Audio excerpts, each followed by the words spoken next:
And in this video, we're going to be going through how to use the sequencer to start building up a bit of an animation. So in this scene here, I've got my spaceship, I've got my character. First thing we need to do is add in something to animate on. So we're going to right click down the bottom and we're going to create a sequence level.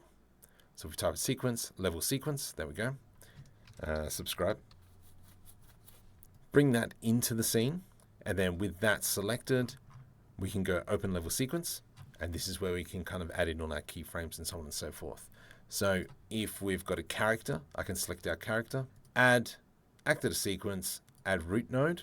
And because I imported this character with an animation, I can go plus sign on the animation and add in that animation sequence. And then as we scrub through it, it does that. Lovely. However, let's kind of just focus on animating something simple. So we're just going to look at the spaceship here with the spaceship selected, add actor to sequence, add main spaceship, which is this one. And then from here, we can control everything we need to. So frame one, let's go into transformation. And here you can see we've got location, rotation, and scale. First up, I want to add in a keyframe. And let's say I only want location and rotation. And so you can see how we've got our circles here now. And then if we kind of like go a couple of hundred frames or so, I'm going to push this up and there we go. It's set an auto keyframe because I've already turned on auto keyframing, and that's this one here. Let's throw in a rotation as well, and then we'll just bring it back. I love the fact that we've got a line showing where it is. So if we go about halfway, I'm just going to do that. And then so now we've got a bit of a curve. So as it takes off, it's going backwards. You idiot. Which is really good because this is a good example. Let's say I want to flip the animation or I want to scale the animation. I will select our object that we want to worry about. I can click on this little graph icon and this will open up our graph. Now, if I want to worry about scaling, I come up here and select the scale option. Select all our keyframes with Control A. Nope. Select all our keyframes. And then this here is our pivot point. So if I were to, for instance, select that, you can see that's where it's rotating from, or scaling from, sorry. However, if we bring it here and we go to scale, you can see that's where it's scaling from. And I went too far with the undos.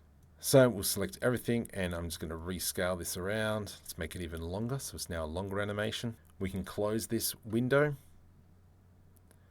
And now we have this ship. I've butchered something. So let's bring it back to here. And I know that this should be reset the rotation. And reset that rotation. There we go. Yeah, get the gist of it.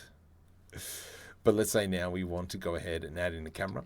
We're going to click on a little camera icon. It's going to automatically add in a camera. We've got all our options for our camera settings over here on the right hand side. Let's say we want to flick between two cameras. I'm going to add in a secondary camera and we'll move it over to here. And so now we are looking at our sign camera. So if I select this little icon, it'll focus on what the camera actually sees. If we actually select it on the camera cuts, we come to this frame here. Let's maybe point it up. And I can't move the screen because I don't have the actual camera selected. So let's come here. There it is. Let's do something like that. Lovely. But I want to change over to the next camera. So up in here, camera cuts, with that selected, I'm going to press the plus sign and then select my second camera. And so you can see here that it cuts over to that second camera. Now we can obviously animate all the camera as well. We just need to set that first keyframe if you've got auto keyframing turned on as well. From here, if you want to render it out, we can click on render this movie to a video. And it's going to render out as an image sequence. To change where it's being saved, we're going to click on unsave config. This is where our output directory is. This is our file name.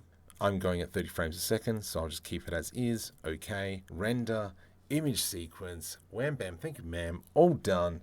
It is almost 2 a.m. You're welcome. Subscribe.